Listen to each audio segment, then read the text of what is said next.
선생님, 그 사람들이 타고난 팔자라든지 운에 대해서 관심이 많은데 이런 것이 정말로 존재를 하고 어떻게 활용할 수가 있는지 질문을 한번 드려볼게요. 보통 이제 운명론을 얘기하면 이제 철학관 같은 데서 많이 얘기하지. 네. 이렇게 이제 역학한다고 하는 데서 네.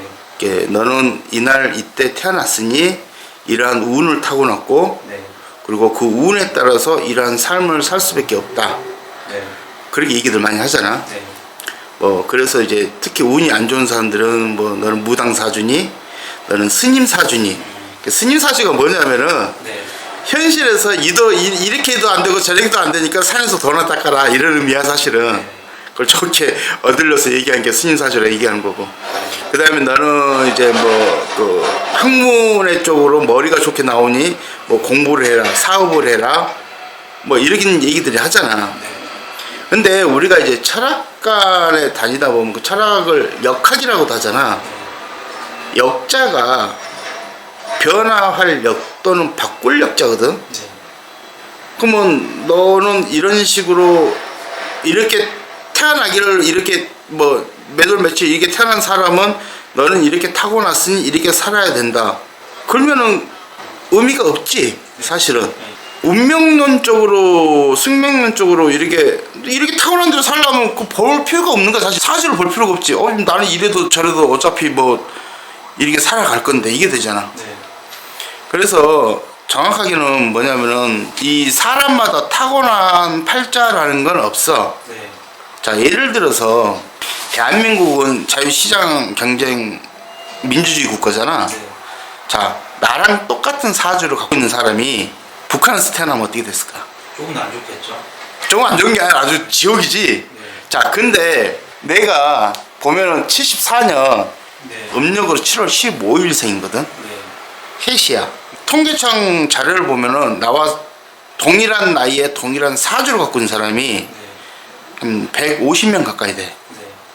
통계청의 출산율을 보면 나오거든 이게 다 분포가. 자, 그럼 우리나라에서 나랑 똑같은 나이에 동일 사주가 한 150 가까이 돼. 이리저리 빠지면 한 120에서 150 사이 될 거야.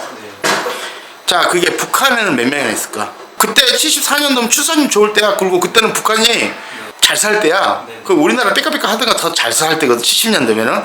그럼 거기다 출산율 만만치 않을 거라고. 자, 그러면 똑같은 생년월일을 나랑 갖고 있는 사람이 일본에서도 태어났을 거 아니야. 더 인구가 많은 중국에도 있을 것이고 아프리카 대륙의 수많은 여러 나라에서도 나랑 사주가 똑같은 사람이 있겠지.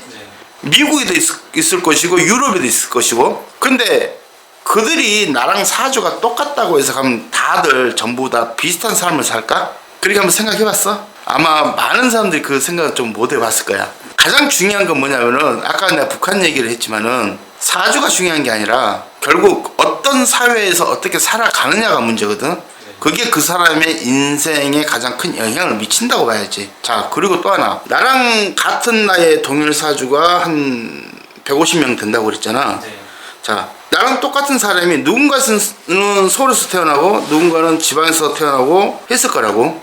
즉 그 소리는 뭐냐면은 문화가 달라, 생각하는 게 다르고 경험하는 게 달라.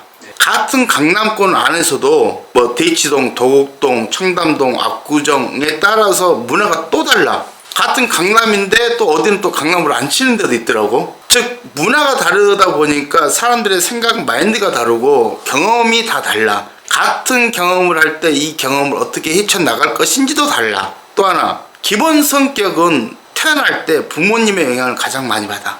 즉 부모님의 성격이 다 다르지, 내가 어디서 태어났냐에 따라서 경험이 다르지, 내가 태어난 순간에 우리 집 배경, 잘 살았냐 많았냐, 돈이 많았냐, 돈은 많은데 부모님이 쪼잔하냐 아니냐, 돈은 없어도 우리 부모님이 마음은 참 여유가 있었냐 없었냐, 이 모든 것들이 그 어린 내가 태어났을 때부터 영향을 하나씩 줘. 성격을 형성하는데 이 기본 성격은 내가 수많은 경험을 쌓아가면서 해석하는, 판단하는 기준이 돼.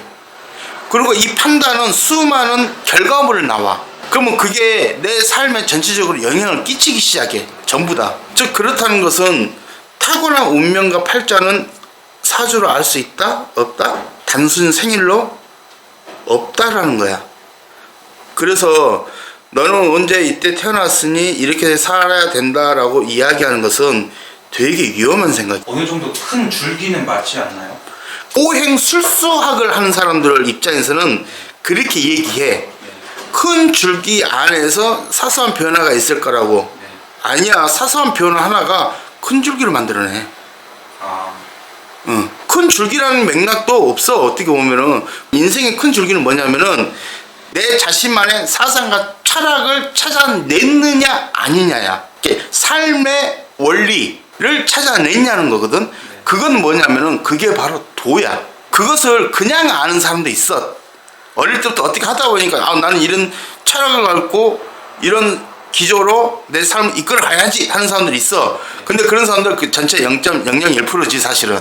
대다수는 안 그래. 이게 어떤 큰 기조, 맥락, 큰 틀이라는 거고, 나머지는 이 틀이 완전히 잡힌 사람은 주변 세세한 것에 어떤 변화를 겪더라도 큰 틀을 안에서 벗어나지 않고 쭉 뻗어나가거든. 그런데 대다수 우리가 아는 99.9%는 그걸 잡기 전까지는 애초에 큰 틀이 존재하지 않아. 그때 그 순간에 선택만 있는 거야. 그러니까 맨날 흔들리지. 이해됐어? 네네. 오케이. 알겠습니다.